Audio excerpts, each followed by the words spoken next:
Je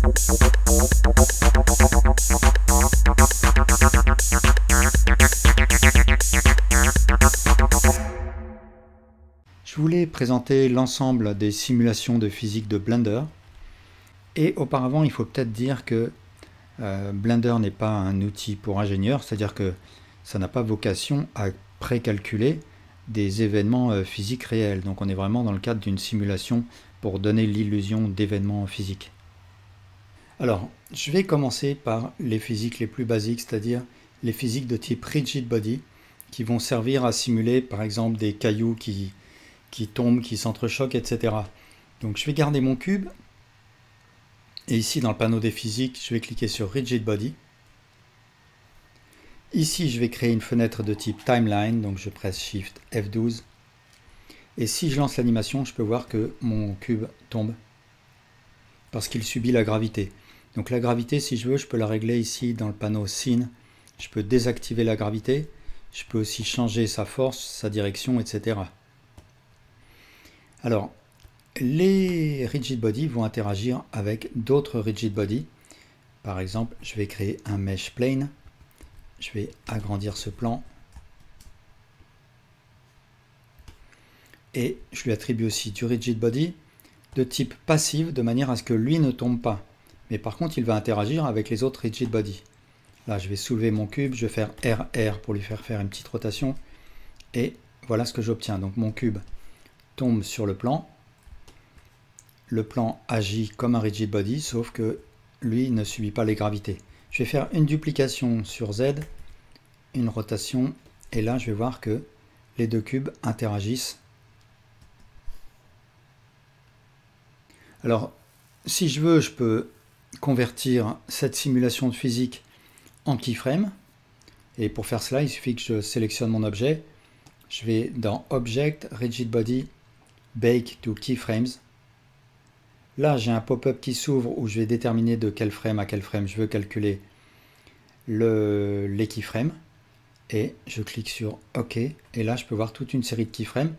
Et donc là, mon objet n'a plus de physique. Il y a un déplacement de l'objet, mais seulement par keyframe. Alors, je vais supprimer ces keyframes. Je veux à nouveau récupérer les physiques classiques, la simulation de physique. Et puis, je vais explorer un autre type de physique, ça va être les clothes, les vêtements. Je vais créer un mesh plane. Je rentre en mode edit, je l'agrandis, puis je fais un clic droit subdivide. Je vais mettre par exemple 30 subdivisions. Et je vais mettre ce tissu au-dessus du reste. Et j'attribue donc une physique de type close. Et si je lance l'animation, eh bien je peux voir que mon vêtement n'interagit pas avec les autres objets. Parce que là, on est dans un autre domaine, le domaine des vêtements. Et le vêtement, il va interagir avec des objets qui ont la physique de type collision. Donc je vais sélectionner mon plan, je vais aussi lui attribuer de la physique collision en plus de son rigid body passive. Et là, si je lance l'animation, la simulation, mon tissu s'écrase sur le plan. Alors je vais aussi attribuer de la collision à ces objets-là, à mes deux cubes. Mais ce que je vais voir, c'est que en fait mon tissu, il va venir cogner, envelopper le cube tel qu'il était avant qu'il tombe. Donc pour régler ça, il faut que je sélectionne mon cube et sous Rigid Body, Source, au lieu de Deform, je choisis Base qui va tenir compte du mouvement de mon objet. Donc celui-là pareil, je choisis Source, Base. Et là, si je lance l'animation, mon tissu vient bien envelopper mes cubes tels qu'ils sont à la fin de leur animation. Alors je vais faire un clic droit Shade Smooth.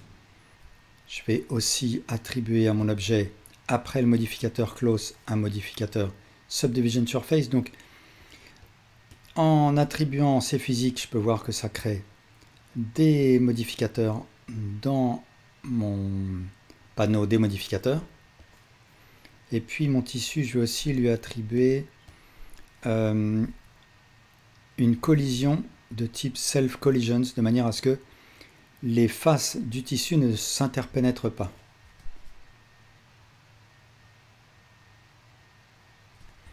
Autre type d'objet dans les physiques, ça va être les force fields. Donc je vais créer un force field wind par exemple. Je vais lui faire une rotation sur Y de 90 degrés. Je vais le déplacer par là. Et ici, dans le panneau des physiques, je vais lui attribuer une force de 100 par exemple. Et je peux voir que si je lance l'animation, eh bien, mes cubes sont emportés. Et aussi le vêtement, sauf que là, c'est pas flagrant. Ce que je vais faire, c'est faire une rotation de mon vent. Et on verra mieux le tissu être poussé par le vent.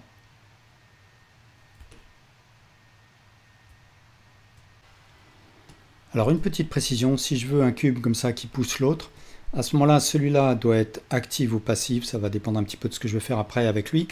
Mais en tout cas, il faut qu'il ait cette option Animated activée de manière à ce que la simulation prenne en compte l'équiframe que j'aurais créé pour lui. Et là, dans le cas présent, ce cube-là est actif, tout simplement, celui-là est passif, ce plan est passif.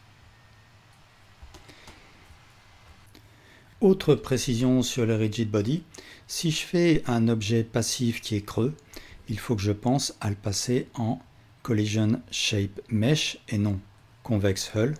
Convex hull va me créer une espèce d'enveloppe autour de ma forme. Et là, je veux que les creux soient pris en compte, donc il faut que je choisisse shape mesh.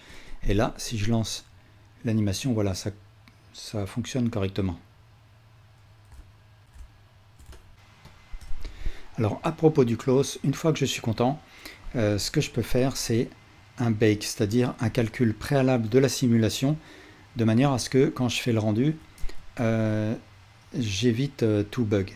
Alors là j'ai peut-être quelque chose à arranger, j'ai un petit tremblement, je vais augmenter le quality step, je vais le mettre à 10. Alors comment faire ce bake? Eh bien je vais sous le panneau cache, ici je choisis la longueur de ma simulation, je vais mettre 100 frames comme la longueur de ma timeline ici, et je clique sur Bake. Alors, le calcul se produit, et par défaut, il va aller se stocker dans un dossier temporaire. Si jamais je veux que ça se fasse dans un dossier, dans le même dossier que mon fichier blend, à ce moment-là, j'active disque cache avant de faire le Bake. Et maintenant, mon pré-calcul a eu lieu. Je peux, si je veux, même me débarrasser de mon cube. La simulation restera telle qu'elle.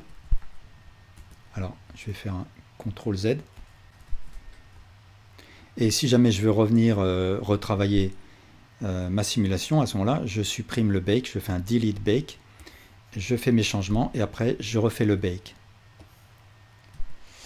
Et puis, si jamais je veux modéliser une nappe, eh bien tout simplement je peux créer une simulation de close et puis après je vais dans le panneau des modificateurs et j'applique le modificateur close. Et maintenant, mon objet s'est transformé en objet statique. Ma simulation a disparu. Donc, passer par les physiques peut me permettre d'éviter des modélisations qui peuvent être laborieuses pour certains objets comme celui-là. Alors, autre physique, les soft body. Donc, les soft body, ils vont permettre de simuler des formes molles. Il faut s'imaginer par exemple un chamallow, quelque chose comme ça. Là, je vais recréer un plan et il va être de type collision parce que les soft body interagissent aussi avec les collisions. Ils interagissent entre eux et avec les collisions. Je vais lui faire une rotation avec RR et pour l'instant, il ne tombe pas. Il faut qu'ici dans le panneau, je désactive Goal et mon objet tombe. Et donc ça fait un objet tout mou. Alors je vais lui donner un petit peu de topologie pour mieux voir les déformations. Je vais faire un clic droit Subdivide et je vais augmenter la topologie. Alors là pour l'instant mon objet il est complètement mou. Donc je vais le faire un petit peu résister. Ici sous Edges, je vais augmenter la valeur Bending. Je vais mettre à 1 par exemple. Et voilà ce que j'obtiens.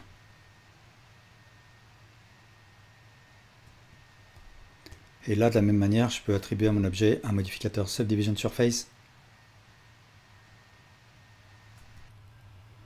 Alors le close est assez voisin du soft body. À ce cube j'ai attribué une simulation close et comme on peut le voir on obtient quelque chose d'assez voisin. Donc selon les cas on peut vouloir préférer le close ou le soft body. Ensuite le dynamic paint il va me permettre de laisser une trace animée d'un objet sur un autre objet. Donc je vais créer par exemple un mesh plane. En mode edit, je vais l'agrandir et je vais faire un clic droit subdivide. Je vais le subdiviser par exemple 50 fois et je vais lui attribuer un dynamic paint. Donc de type canvas parce que c'est lui qui va recevoir la trace. Je clique sur add canvas. Et puis ici, ce qu'on va faire, c'est une simulation de sillon dans l'eau. Donc je vais choisir Surface Type Wave. Et maintenant, je vais sélectionner mon cube. Et lui aussi, je lui attribue un Dynamic Paint de type Brush, cette fois, puisque c'est lui qui laisse la trace. Je clique sur Add Brush. Et si je mets mon curseur dans la timeline A1 et que je lance l'animation, je peux voir la vague qui se crée. Alors, ce que je vais faire, c'est créer une animation pour mon cube. Je vais le placer ici. Je presse I. Je crée une keyframe Location Rotation Scale. Et je vais terminer ma course à l'image 70. Je vais le mettre ici. Location Rotation Scale. Et maintenant, si je lance l'animation, voilà ce que je vais obtenir. Alors, je vais peut-être faire un clic droit Shade Smooth de mon plan. Je le garde sélectionné et ici dans le panneau des physiques je vais choisir Open Borders de manière à ce que les vagues ne rebondissent pas sur les bords. Et puis pour que la vague soit un peu plus puissante, je vais sélectionner ma brosse et je vais aller sous Waves et là je vais choisir un facteur supérieur. Je vais mettre 2 qui est le maximum et voilà ce que j'obtiens. Donc là vraiment ça peut permettre d'être utilisé en conjonction par exemple avec un modificateur Displace pour créer des vagues. Donc là si je sélectionne mon plan, je vais dans le panneau des modificateurs, je crée un modificateur Displace, ensuite je clique sur New, je clique sur le petit bouton pour accéder directement au panneau des textures, je vais chercher une texture de type Cloud, j'augmente la taille, je vais mettre 2, ensuite je reviens dans les modificateurs et il faut que j'anime mon relief. Là je vais créer un empty de type Sphere que je vais placer ici. Ensuite ici pour mon plan je vais choisir Coordinates Objects, je vais désigner mon empty comme objet et je vais déplacer mon empty. Donc par exemple je vais le placer peu importe où au début, je presse I, Location Rotation Scale, et à la frame 100, je vais le placer ici et en haut.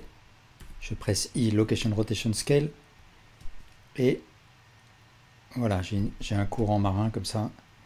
Je vais aussi presser T pour faire une interpolation linéaire. Donc là, j'ai à la fois l'effet du modificateur Displace et de la physique Dynamic Paint.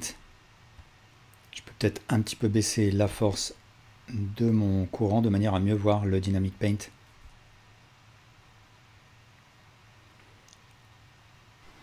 Alors pour ce qui est du bake de ma simulation, c'est-à-dire le calcul préalable qu'il vaut mieux faire avant de faire un rendu, eh bien je vais dans le panneau des physiques et sous Cache, j'ai un bouton Bake et les données du bake, les données du calcul, se feront dans un dossier qui sera dans le même dossier que le fichier Blender. Là, je peux même retirer mon cube. On continue à voir la simulation puisque le bake a été opéré. Pour ce qui est des fluides, j'ai fait un tuto d'introduction aux fluides de type liquide et aussi fumée et feu. Donc je les mettrai en commentaire. Alors pour ce qui est de la dernière simulation de physique, Rigid Body Constraint, ça va me permettre en quelque sorte de créer des jointures ou des charnières, donc par exemple pour créer un pantin. Alors je vais garder mon cube, je vais faire un scale sauf sur Z et je vais lui attribuer un rigid body. Je vais le descendre je vais le dupliquer sur Z. Et entre mes deux objets, je vais créer un mesh cylindre. Je vais lui attribuer 16 vertices. Et en mode edit, je fais une rotation sur Y de 90 degrés. Et je fais un scale. Alors, cet objet, je vais lui attribuer le rigid body constraint de type hinge, par exemple. Donc, ça va être une charnière. Alors, pour une charnière, il faut que je m'assure que l'axe Z de mon objet soit aligné sur l'axe de rotation que je souhaite. Donc là, si je vais chercher Transform Orientation Local, je peux voir que l'axe Z est celui-là. Donc il faut que je le bascule. Alors je vais dans Options, j'active Transform Affect Only Origins et je fais une rotation de mon origine de 90 degrés sur Y. Et voilà, là mon axe Z est correctement orienté. Je désactive cette option. Alors je vais repasser en mode de Transform Orientation Global. Et ensuite, il faut que je désigne sous Objects les deux objets qu'il relie, donc sous First et sous Second, peu importe l'ordre. Maintenant, je vais sélectionner cet objet. Je vais activer son option Animated parce que je veux que l'animation que je vais lui donner soit prise en compte dans ma simulation. Je presse I pour créer une keyframe de type Location Rotation Scale. Je déplace mon curseur, bleu dans la timeline et je place mon objet ici. Je presse I, Location Rotation Scale, et si je lance l'animation, je peux voir que mon objet balance, mais bien sûr, il faut aussi que je parente ma jointure à cet objet.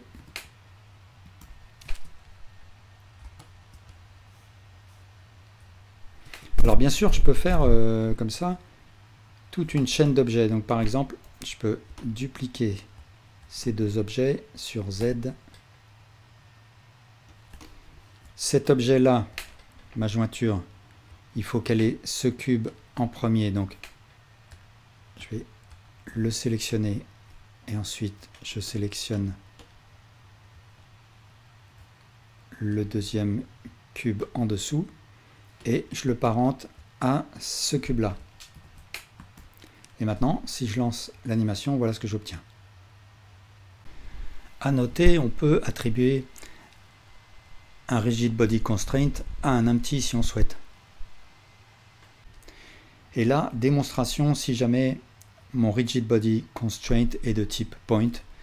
Là, cet objet a une liberté de rotation à 360 degrés. Alors il faut noter des limitations avec le rigid body constraint. Par exemple, là, les cubes ne peuvent pas rentrer en collision l'un avec l'autre. Voilà, merci pour votre attention.